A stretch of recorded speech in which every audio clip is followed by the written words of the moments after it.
साथे देने की, अपना मार्गदर्शन देने की कृपा करें माननीय राष्ट्रीय अध्यक्ष जी। भारत माता की,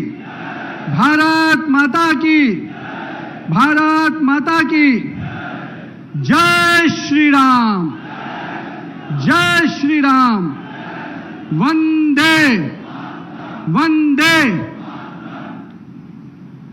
आज हमारे शक्ति केंद्र के इस सभी संयोजकों के सम्मेलन में हमारे बीच उपस्थित भारतीय जनता पार्टी के प्रदेश के यशस्वी अध्यक्ष आदरणीय पंकज चौधरी जी, जो केंद्रीय मंत्री भी हमारे हैं, हमारे इस राज्य के लोकप्रिय यशस्वी मुख्यमंत्री श्री योगी आदित्यनाथ जी, जिनके विकास के और विरासत की राजनीति को आज कहीं ना कहीं उत्तर प्रदेश को उत्तम प्रदेश बनाने में वो सफलतापूर्वक अपनी सरकार का नेतृत्व कर रहे हैं। हमारे राष्ट्रीय संगठन महामंत्री आदरणीय बीएल संतोष जी, इस राज्य के दोनों उप मुख्यमंत्री, जिन्होंने अपने नेतृत्व को अपनी कार्य कुशलता के बल पर कार्यकर्ताओं के साथ साथ जनता को भी अपने संवाद के साथ जोड़ा है, वैसे अपने उप मुख्यमंत्री आदरणीय केशव प्रसाद मौर्य जी, आदरणीय ब्रजेश पाठक जी, हमारे संगठन मंत्री प्रदेश के धर्मपाल जी, हमारे क्षेत्रीय अध्यक्ष जिन्होंने बहुत ही अच्छे तरीके से इस कार्यक्रम को आयोजन किया है, मैं उनको भी बधाई भी देता हूं। वैसे अवधेश द्विवेदी जी, मंच के संचालनकर्ता प्रदेश महामंत्री संजय राय जी, हम सब आज यहां पर शक्ति केंद्र के इस संयोजकों के सम्मेलन में उपस्थित हुए हैं और जिस प्रकार की ऊर्जा मैं बाएं से दाएं और सामने देख रहा हूं, वो ऊर्जा इस बात का परिचायक है कि 2027 में भारतीय जनता पार्टी का एक एक कार्यकर्ता संकल्प करने को तैयार बैठा है कि शक्ति केंद्र की ताकत के बल पर, शक्ति केंद्र के हमारे संयोजकों के परिश्रम और मेहनत के बल पर 2027 में फिर से भारतीय जनता पार्टी का कमल खिलने को तैयार खड़ा है मित्रों। और मैं मानता हूं कि मेरे कार्यकर्ताओं का उत्साह, ऊर्जा जब सामने से लग जाता है तो कितनी भी ताकत विपक्ष लगा ले, उसको धूल चटाने का काम भारतीय जनता पार्टी का कार्यकर्ता करेगा मित्रों। आज मैं मानता हूं उत्तर प्रदेश को जिस प्रकार से इतने बड़े भौगोलिक राज्य को, जहां पर हम कह सकते हैं कि भारत की आत्मा बसती है, उस उत्तर प्रदेश में जहां पर प्रभु श्री राम का जन्म हुआ हो, उस मर्यादा पुरुषोत्तम राम का जो हमारे आदर्श ही नहीं, हम सबको दिशा देते हैं, हम सबको अपने उनके आस्था के साथ अपने आप को हम जब जोड़ते हैं तो हमको जीवन का आगे बढ़ने का प्रेरणा मिलता है। वैसे महापुरुषों का जन्म स्थान, ऋषियों की भूमि, संतों की भूमि, और हम कह सकते हैं इस भूमि ने ऐसे ऐसे महापुरुषों को जन्म दिया जिसने इस देश ही नहीं दुनिया को संदेश देने का काम किया है। मैं इस धरती को, इस भूमि को, इस मिट्टी को नमन करता हूं, उत्तर प्रदेश को, कि जिन्होंने भारत को, आत्मा को, भारत की संस्कृति को नई धार दी है।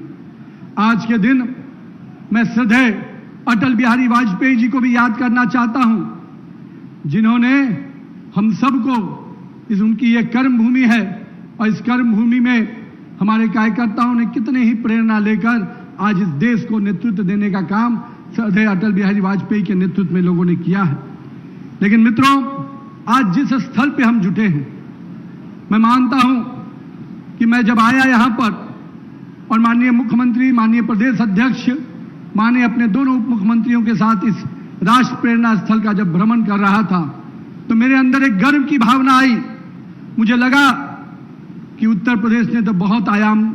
विकास के लिए, विरासत के लिए किए, लेकिन राष्ट्र प्रथम के जो नारा, जो हमारा उद्घोष रहता है, उसको आज राष्ट्र प्रेरणा के स्थल पर जिस प्रकार से श्रद्धेय श्यामा प्रसाद मुखर्जी जी का, श्रद्धेय दीनदयाल उपाध्याय जी का, और कह सकते हैं श्रद्धेय अटल बिहारी वाजपेयी जी की जिस प्रकार की आदम प्रतिमाएं और जिस प्रकार से पूरे राष्ट्र प्रेरणा का ये स्थल का निर्माण किया गया है, मैं मानता हूं आने वाले कई वर्षों तक भाजपा ही नहीं, आने वाली युवा पीढ़ी को ये राष्ट्र प्रेरणा स्थल प्रेरणा देगा कि भारतीय जनता पार्टी का नेतृत्व किस प्रकार से विकास और विरासत को साथ लेकर काम करता है। मैं मानता हूं कि इस प्रेरणा स्थल से हमारे कार्यकर्ता आज जहां पर शक्ति केंद्र के जुटे हैं, निश्चित रूप से उनको नई ऊर्जा मिलेगी। हमारे प्रधानमंत्री आदरणीय नरेंद्र मोदी जी ने इस प्रेरणा स्थल का उद्घाटन किया है। मुझे जानकारी मिल रही थी, अभी मुझे पूरे कॉफी बुक को भी देखने का मौका मिला। मैं मानता हूं देश के यशस्वी प्रधानमंत्री नरेंद्र मोदी जी जिस सोच और जिस विचार के साथ नेतृत्व दे रहे हैं, उत्तर प्रदेश की सरकार योगी आदित्यनाथ के नेतृत्व में उस विकास और विरासत को बढ़ाने का काम कर रही है। मित्रों, मेरे कार्यकर्ता भाइयों, मैं मानता हूं कि आज भीषण गर्मी है, पर हम वो कार्यकर्ता हैं जो परिस्थिति अनुकूल हो या न हो, हम तो प्रतिकूल परिस्थिति में भी कमल खिलाने को तैयार बैठते हैं। और मैं आज आपके उस 2017 के पहले का उत्तर प्रदेश की जरूर चर्चा करना चाहूंगा। मित्रों, जिस उत्तर प्रदेश ने केवल भ्रष्टाचार देखा हो, तुष्टीकरण की राजनीति देखी हो, परिवारवाद के जहद को देखा हो, और कह सकते हैं अभी बहुत अच्छा हमारे प्रदेश अध्यक्ष कर रहे थे। मैं तो कहता था कि उत्तर प्रदेश में छत्रपों का राज रहता था, हर क्षेत्र का एक छत्रप होता था, वही सत्ता चलाता था। लखनऊ में बैठा हुआ मुख्यमंत्री एक अलग सरकार चलाता था और छत्रप अलग सरकार चलाता।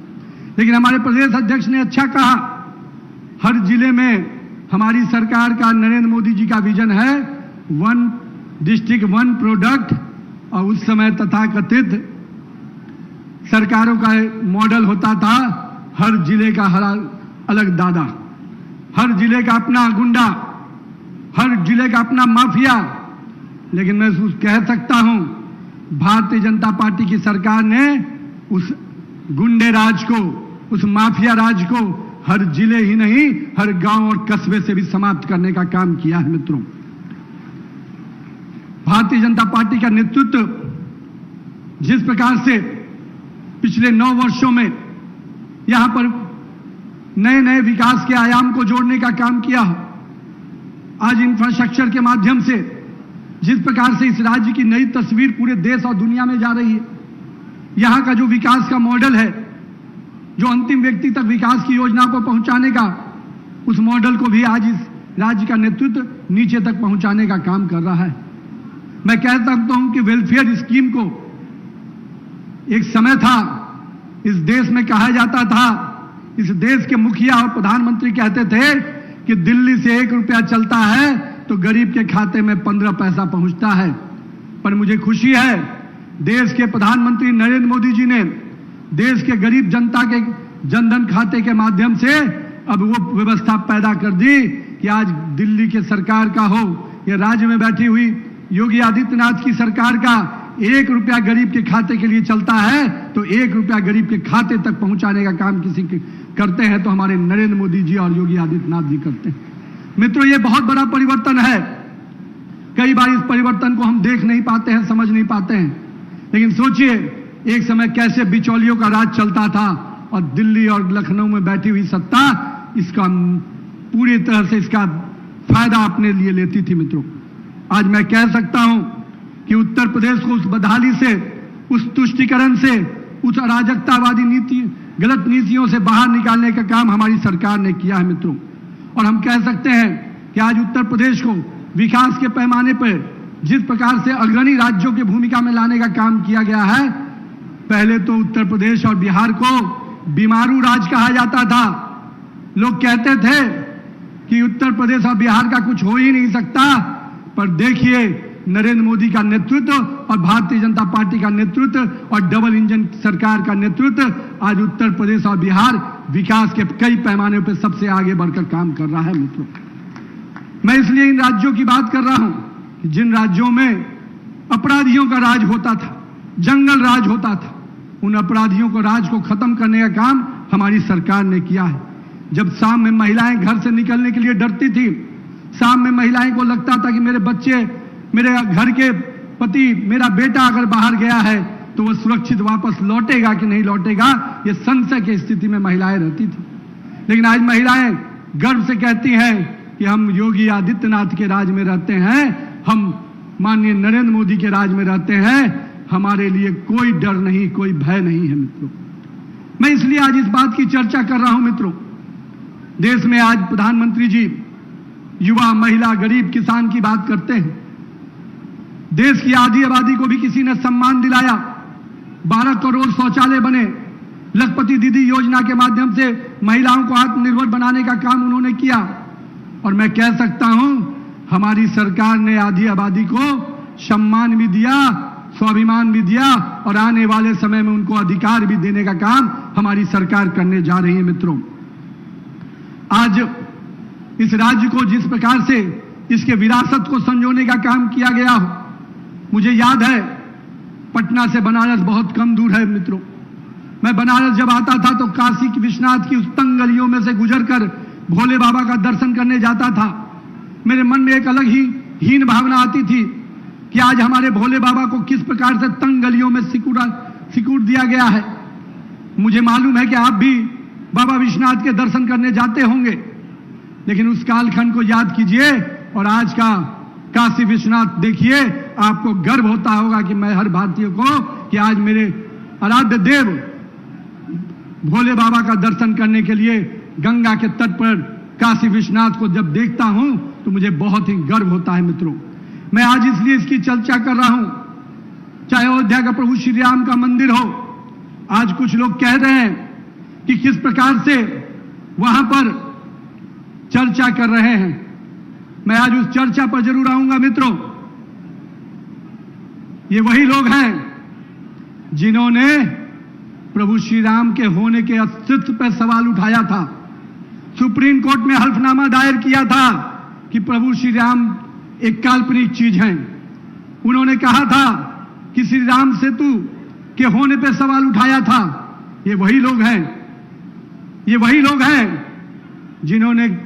कार सेवकों पे गोलियां चलाई थी और खून की नदियां बही थी इसी अयोध्या के पवित्र नगरी पर। आज वो बात करते हैं, आस्था की बात करते हैं, और ये घड़ियाली आंसू बहाने वाले लोग कभी हिंदू धर्म की आस्था की पर बात उठा ही नहीं सकते। भारतीय जनता पार्टी, और मैं कह सकता हूं राष्ट्रीय स्वयंसेवक संघ के लोगों ने, वीएचपी के लोगों ने जितना संघर्ष किया, जिस आस्था के साथ 500 सालों का वो संघर्ष और पिछले 100 वर्षों का उनका जो संघर्ष है, वो कहीं ना कहीं आज भव्य अयोध्या का प्रभु श्री राम का मंदिर है उसके रूप में सामने हमें दिखता है।